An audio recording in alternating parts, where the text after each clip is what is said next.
नमस्कार दोस्तों, स्वागत है आप सबका मेरे YouTube चैनल पे। मेरा नाम है अभिषेक झा और आप देख रहे हैं एजे ऑटो कस्टम्स। आज का ये वीडियो दो चीज़ों पे है। एक, आपने देख ही लिया होगा वीडियो के थंबनेल पे कि गाड़ी का अपग्रेड हो चुका है, उसके बारे में बात करूंगा। और सेकंड, हम अभी 250-300 किलोमीटर की ड्राइव उससे वापस आए हैं। इस गाड़ी में कौन सी 5 बातें प्रैक्टिकल वे में बहुत अच्छी हैं और कौन सी 5 बातें मेरे को बिल्कुल पसंद नहीं आई, उस चीज़ के बारे में बात करेंगे आज के इस वीडियो में। तो बने रहें मेरे साथ।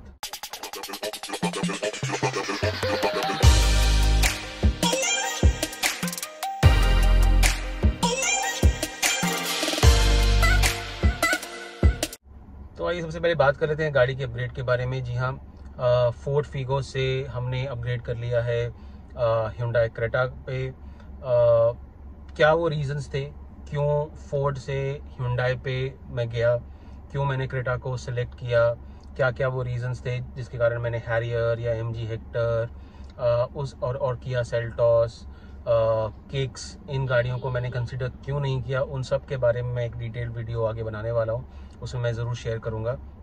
बट फिलहाल के लिए गुड न्यूज़ ये है कि हमारे पास ये नई गाड़ी आ गई है Hyundai क्रेटा, और फोर्ड फीगो को हमने सेल आउट कर दिया है Cars24 पे। अब आ जाते हैं दूसरी चीज़ पे जिसके बारे में हम बात करेंगे थोड़ा सा डिटेल में। वो है वो 5 बातें जो पॉजिटिव साइड पे भी हैं और नेगेटिव साइड पे भी हैं इस गाड़ी से रिलेटेड। हमने कल ही दिल्ली से नोएडा से चंडीगढ़ और चंडीगढ़ से नोएडा हमने एक ट्रिप कंप्लीट किया है। 1 हफ्ते का वो ट्रिप था। हम पिछले संडे निकले थे और मैं कल शाम को वापस आया हूँ यहाँ पे नोएडा में। वो 5 बातें उसके बारे में मैं शेयर करना चाहूँगा। ये प्रैक्टिकल एक्सपीरियंस है, ये मेरा अपना एक्सपीरियंस है।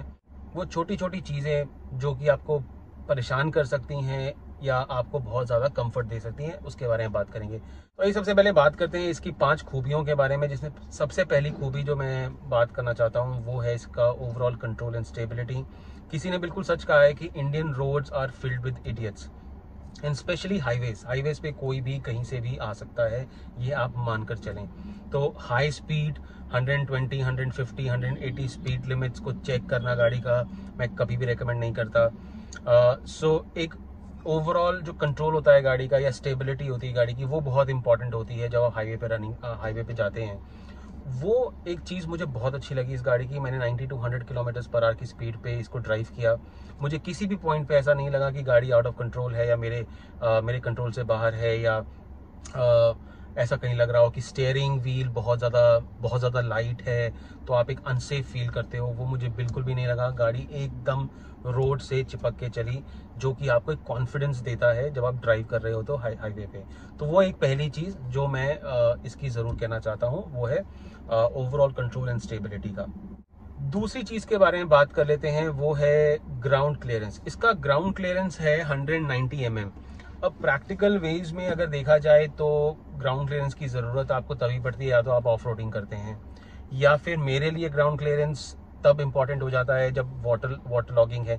फॉर एन एग्जाम्पल, मैं अपनी पुरानी गाड़ी जो फीगो थी उसमें 168 mm का ग्राउंड क्लियरेंस था। अगर थोड़ा सा भी वाटर लॉगिंग है रोड पे तो वो अंडर बॉडी पानी टच होता था और ऐसा लगता था आपको कि हाँ गाड़ी बंद ना पड़ जाए। एक टेंशन रहता है दिमाग में कि हाँ गाड़ी बंद ना हो जाए, कहीं रोड पे खड़ी ना हो जाए। तो वो चीज़ मुझे इस गाड़ी की अच्छी लगी। ऑब्वियसली गाड़ी ये दूसरे सेगमेंट की गाड़ी है, एक अपर सेगमेंट की गाड़ी है, तो ग्राउंड क्लियरेंस इसका अच्छा होना बनता है।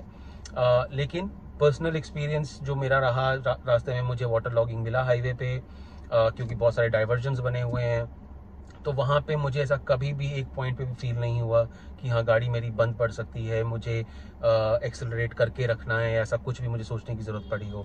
तो वो मैंने बहुत ही अच्छा एक फील था, जो मैं हमेशा घबराता था पुरानी गाड़ी में, वो घबराहट मेरे को इस गाड़ी में बिल्कुल भी नहीं हुई। तीसरी सबसे अच्छी चीज़ इस गाड़ी की वो है बूट स्पेस। प्रैक्टिकल वेज में इसकी बूट स्पेस सीरियसली बहुत अच्छी है। 433 लीटर का बूट स्पेस बहुत काम में आया। एक फुल साइज लगेज हमने रखा इस गाड़ी में, प्लस हमने 2 और छोटे लगेज रखे, प्लस बाकी छोटा मोटा सामान हमने इस गाड़ी में रखा, फिर भी इसमें जगह बची हुई थी। तो वो 433 लीटर का बूट स्पेस रियली यूज़फुल है और हमें काफ़ी हेल्प मिली उस चीज़ से। गाड़ी के अंदर कोई भी हमें सामान रखने की ज़रूरत नहीं पड़ी। एक और अच्छी चीज़ बूट की वो ये है कि वो बिल्कुल फ्लैट है। आपको कोई भी चीज़, कोई हैवी लगेज उठाने की ज़रूरत नहीं पड़ती। अगर आप उसको बाहर निकाल रहे हो, आप सीधा उसको स्लाइड कर सकते हो अंदर या बाहर, तो वो एक ईजी हो जाता है आपके लिए किसी भी लगेज को निकालना या रखना। तो ये चीज़ मुझे इस गाड़ी की बहुत ही अच्छी लगी।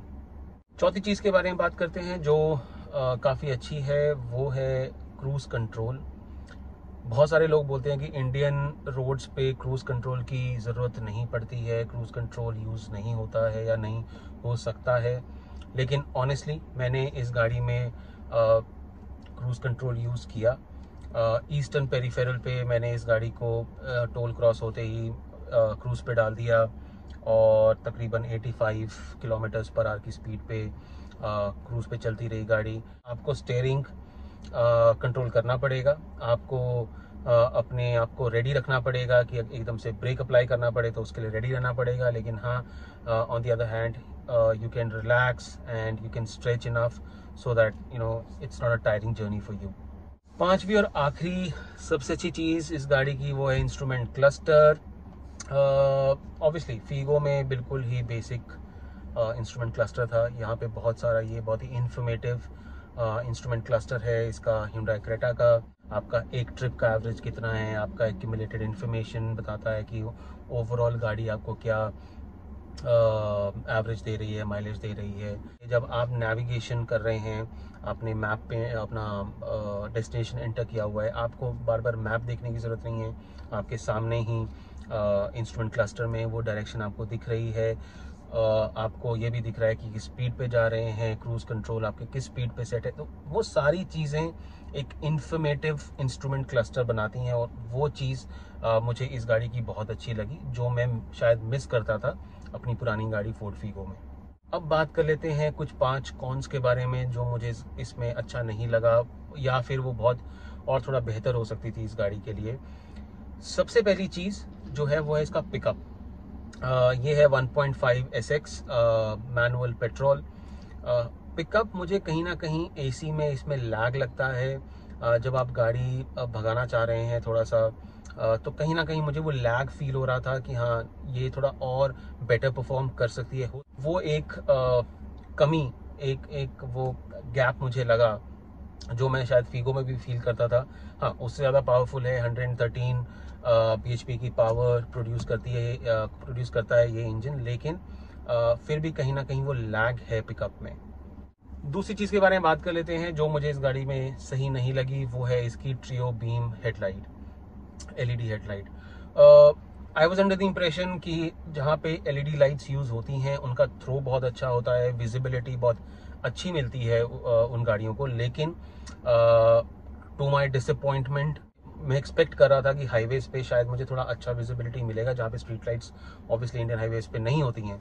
लेकिन बहुत ही डिसअपॉइंट हुआ इसकी हेडलाइट से। थ्रो अच्छा नहीं है। आपको बहुत सारी जगहों पे डार्क एरियाज में कुछ छोटे पॉट होल्स या ये गड्ढे या कुछ ऐसी चीज़ें नहीं दिखती हैं, जिसके कारण आप कहीं ना कहीं थोड़ा सा डरते हैं हाईवे पे हाई स्पीड पे चलाने से। प्लस तब मुश्किल और भी बढ़ जाती है जब सामने से भी आपको हाई बीम पे लोग ड्राइव कर रहे हैं और पीछे से भी हाई बीम पे लोग आ रहे हैं। हेडलाइट्स का थ्रो और विजिबिलिटी बिल्कुल अच्छी नहीं लगी, वो और बेटर हो सकती थी। तीसरी चीज़ जो इस गाड़ी में बेहतर हो सकती थी वो है इसका सीट कुशन।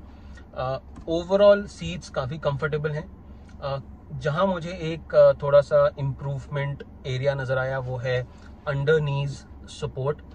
नीज का जो अंदर वाला साइड होता है वहाँ पे मुझे कुशन नहीं मिलता या मिला, तो उससे आप थोड़ी देर की ड्राइव के बाद थोड़ा सा टायरिंग फील करने लगते हैं। ये अगेन मेरा एक्सपीरियंस है कि मुझे 3 घंटे या 3.5 घंटे की ड्राइव के बाद ही काफ़ी टायरिंग लग रहा था लेग्स में कि हाँ, वो क्योंकि वो सपोर्ट अवेलेबल नहीं था। पुरानी गाड़ी से कंपेयर करूं अगर, तो वहाँ पे कुशन थोड़ा सा कर्व था, उठा हुआ था, तो वहाँ से आपको अंडरनीथ सपोर्ट मिलता है जिससे कि आपको टायरिंग नहीं लगता। वो एक कमी मुझे इस गाड़ी में फील हुई इस ड्राइव के बाद। फोर्थ कॉन के बारे में बात कर लेते हैं और वो है इसका ये डोर पैनल। इस डोर पैनल में मुझे आदत है अपनी पुरानी गाड़ी में अपने एल्बो को डोर पैनल पे रख के स्टीयरिंग व्हील होल्ड करने की आदत है। पिछले 12-13 साल से गाड़ी चला रहा हूँ, तब से फीगो ही चलाई है। मैक्सिमम टाइम 10 साल मैंने फीगो चलाई है, तो तब से मेरे को आदत है इसको एल्बो को यहाँ पे रेस्ट करने की और स्टीयरिंग व्हील पकड़ने की। क्योंकि इसका डोर पैनल ज़्यादा वाइड नहीं है, तो वो आप अपना एल्बो यहाँ पे रेस्ट नहीं कर सकते। वो मैंने मिस किया। मेरा एक्सपीरियंस, लोग कुछ 10-2 की पोजीशन में स्टीयरिंग व्हील को होल्ड करते हैं, जो कि रिकमेंडेड है। मैं लेफ्ट हैंड से एक तरफ होल्ड करता हूँ और एक तरफ से मैं अपने एल्बो को रेस्ट देता हूँ यहाँ पे डोर पैनल पे, जो मैंने मिस किया इस गाड़ी में। फिफ्थ और लास्ट कौन की बात कर लेते हैं, वो है इसके डोर पैनल पे जो स्विचेस हैं उनकी। सारे कंट्रोल्स हैं यहाँ पे आप अपने ORVMs को क्लोज कर सकते हो, ओपन कर सकते हो, आप सारी विंडोज़ को ऑपरेट कर सकते हो, आप पिछली रियर विंडोज़ को लॉक कर सकते हो, डोर लॉक अनलॉक सब कुछ इस ड्राइवर साइड डोर पैनल पे अवेलेबल है, सारे कंट्रोल्स अवेलेबल हैं। The only problem that I faced was रात को इस गाड़ी के डोर पैनल के स्विचेस में सिर्फ जो ड्राइवर साइड विंडो का बटन है सिर्फ वो ही इल्यूमिनेट होता है, मतलब उसी में लाइट जलती है, बाकी और कहीं लाइट नहीं जलती। तो अगर आप एक डार्क एरिया में खड़े हैं, जब तक कि आपको याद ना हो जाए, एकदम आप रट ना लें कि हाँ पहला स्विच ये है दूसरा स्विच ये है, तब तक इसको ऑपरेट करने के लिए आपको कैबिन लाइट जलानी पड़ेगी। अगर आप चाहते हैं कि पीछे रियर विंडोज़ को आप अनलॉक कर दें, या आप चाहते हैं कि आप ORVMs को ओपन कर लें या क्लोज कर लें, वो आप बिना कैबिन लाइट ऑन किए आप इसको ऑन नहीं कर सकते। तो जो कि मुझे एक बहुत बड़ा प्रॉब्लम एरिया लगा। जब एक लाइट दिया था तो और लाइट देने में कंपनी को प्रॉब्लम नहीं होना चाहिए था। वो एक चीज़ थी जो मैंने मिस किया। इतने सारे स्विचेस होने के बावजूद भी मैं उनको ऑपरेट नहीं कर सकता without using my cabin light. तो दोस्तों ये थी वो 10 बातें, 5 अच्छी और 5 बुरी जो मुझे इस गाड़ी की लगी। कोई नेगेटिव या पॉजिटिव प्रमोशन नहीं है ये सिर्फ और सिर्फ मेरा अपना एक्सपीरियंस है after a drive of 500 kilometres. छोटी छोटी प्रैक्टिकल चीज़ें हैं जो किसी को अच्छी लग सकती हैं या किसी को बुरी लग सकती हैं। हो सकता है मेरे इस वीडियो से आपके कुछ डाउट्स या आपके कुछ क्वेश्चंस आंसर हुए हों। आप कुछ प्लान कर रहे थे तो शायद ये वीडियो आपको हेल्प करे।